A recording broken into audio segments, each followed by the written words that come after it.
See on deklareer nouvelle variable, siin ainus uus sõna on nouvelle, uus. No sellega läks ikka ropult palju aega.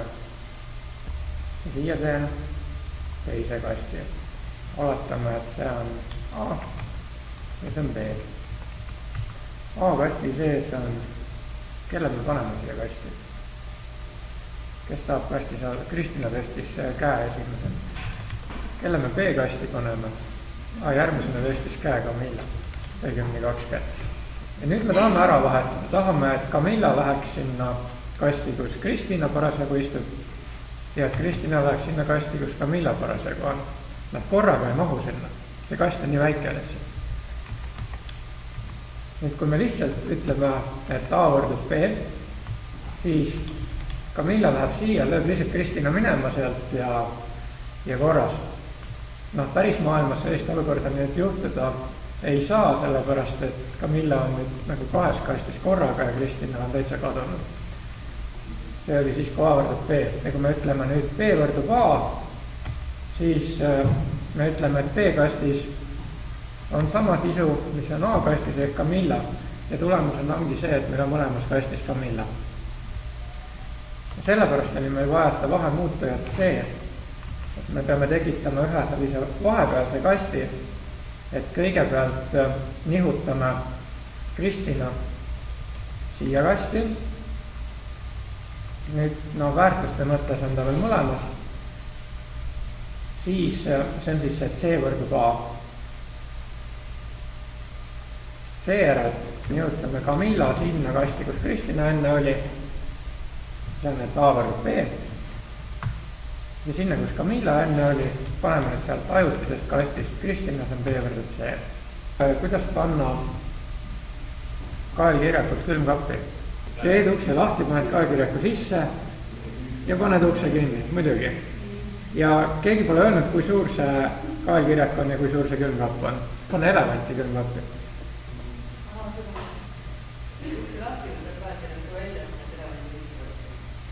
Täpselt, see on see, et esiteks, kas sa mäletad, et seal kapis juba oli keegi ja kõigepealt panime Kristina külmkappi, siis võtsime Kristina välja, panime Camilla sinna külmkappi. Wrapping, mis ole selle pealkiri. Muutujaid on vaja 2 tükki. First, ütleme, et ta on Shen ja teine on ka Shen. Sõne. Ja loeme nüüd mõlemad sisse.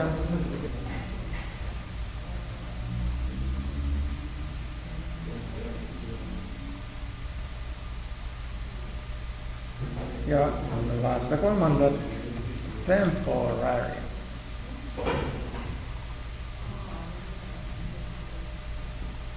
Muudame temporary väärtuseks kõigepealt firsti väärtuse.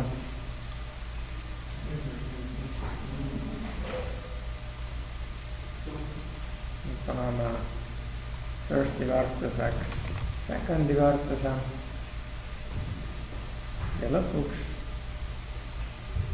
paneme secondi väärtuseks temporary väärtuse.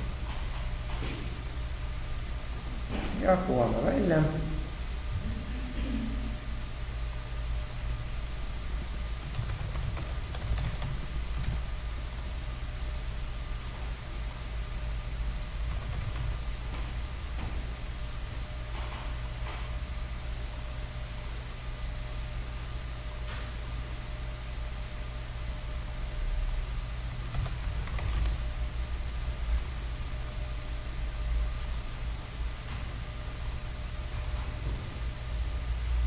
Ja testime.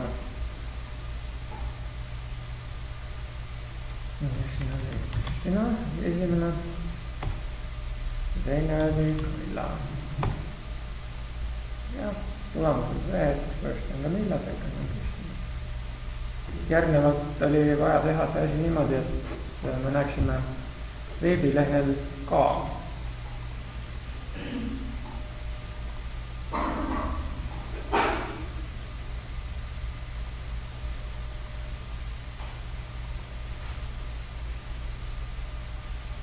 teeksin siia eraldi vormi.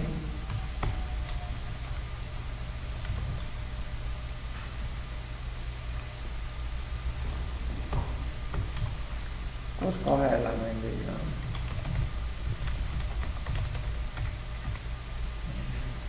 The first one, the first thing.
Ja JavaScript on.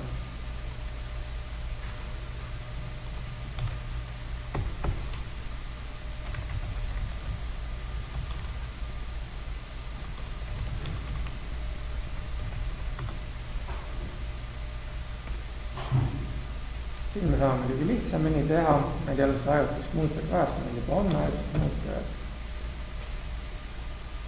Näiteks first actor.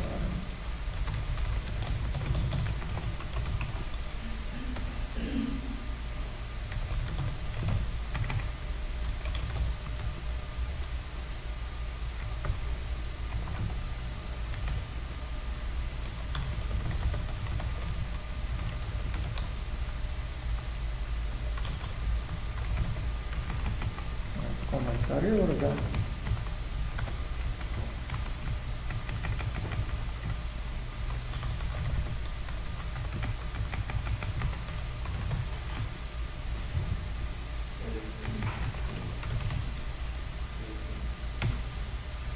Kirjutatakse siia vastavatesse muutujatesse mõlemad ümber. Kui me nüüd ütleksime, et first actor on second actor, siis juhtuks sama asi, et mõlemasse läheb 1.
Kuskil on viga.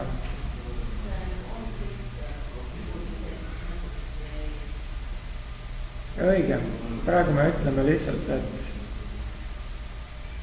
see element ole nüüd see funktsioon, aga niimoodi me ei saa teha JavaScriptis.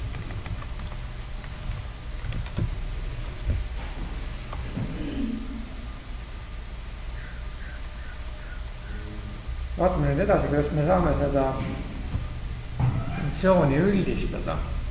Praegu see funktsioon ei ole piisavalt üldine, sellepärast et ta on seotud nende kahe väljaga. Ja me tahaksime ta teha selliseks, et me saaksime suvaliselt 2 väärtust sellele funktsioonile ette öelda või oletame, et meil on massiiv, kus meil on mingisugused 2 elementi ja nende positsioonid tuleb omavahel ära vahetada. Teeme uue funktsiooni.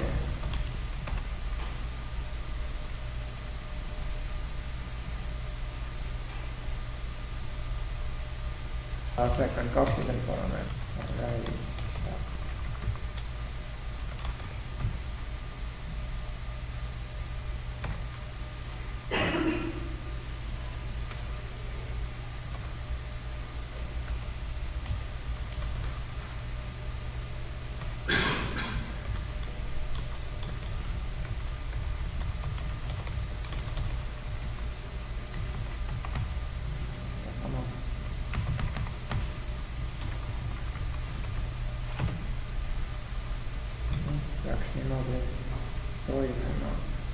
Me tuleks swapile öelda, mis on esimene, mis on teine. Seega nüüd mitte swap factors, vaid niimoodi swap. Ja esimene väärtus on see, mis tuleb siit. Ja teine väärtus see, mis tuleb teises kastis.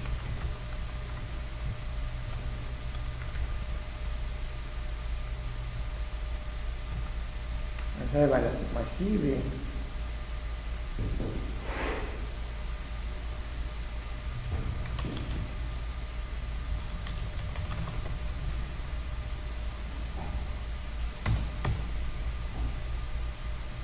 Ja nüüd paneme teise väärtuseks sealt massiivist kohal.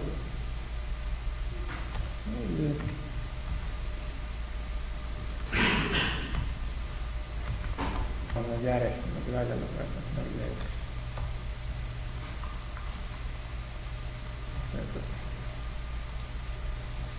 Nüüd on meil üks üldine funktsioon siin olemas.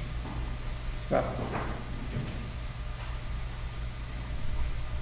Tõstame selle funktsiooni eraldi faili, teeme eraldi teegi, kus meil on ainult üldised funktsioonid.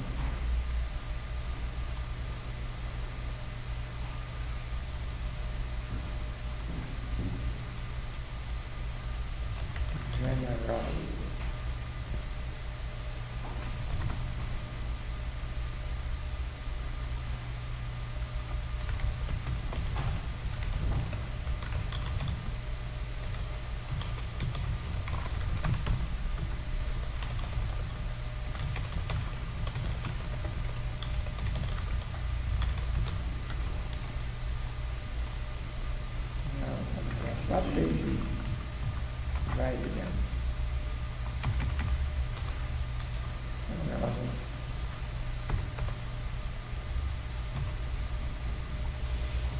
Ja nüüd, et siin faili sees osatakse seda ikka veel kasutada. Tuleb HTML failis öelda, et me tahame ka seda teist JavaScripti faili. General. Töötab. Mis siin järgmine ülesanne võiks olla? Tegemine tegime ära. Järgmine on korrutamise implementeerimine. Ülesanne on siis selline, et sa koostad algoritmi korrutamise jaoks. Oletame, et meil ei ole seda korrutamise märki.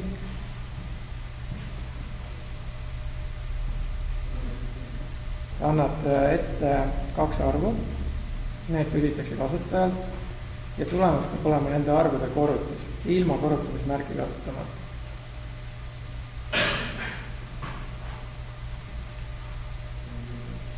See tuleb teostada kõigepealt pseudokoodina, Siis teeme selle kohta ka jälitustabeli, täidame ära. Teeme ka tegevusdiagrammi. Ja siis teostame selle veel JavaScriptiga niimoodi, et me jääme 2 välja.